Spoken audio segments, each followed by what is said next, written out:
Hey everyone, in today's video, I'm going to show you how to add a reminder email in Gmail. Gmail doesn't actually have a direct reminder feature, but yeah, I'll walk you through a simple workaround so you never miss an important message again. First things first, open up your Gmail inbox and find the email that you'd like to set a reminder for. Now, right click on that email and from the menu that pops up, choose Add to Tasks. What this does is it links that email to Google Tasks so you can easily find it later. Once you've added it, a task panel should appear on the right side of your screen. You'll see a few icons there, and one of them looks like a little calendar. Click the calendar icon. This will let you pick a date when you want the reminder to pop up.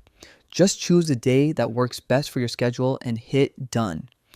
Okay, now you'll notice a details field in that same task panel. Here you can type in, any notes or context about the email, like why it's important or what action you need to take. And that's it. You've just set a reminder for your Gmail email using Google Tasks. Super simple, right? This way you can stay on top of important stuff without digging through your inbox. Thanks for watching. Don't forget to like, subscribe, and tap the bell for more quick tech tips.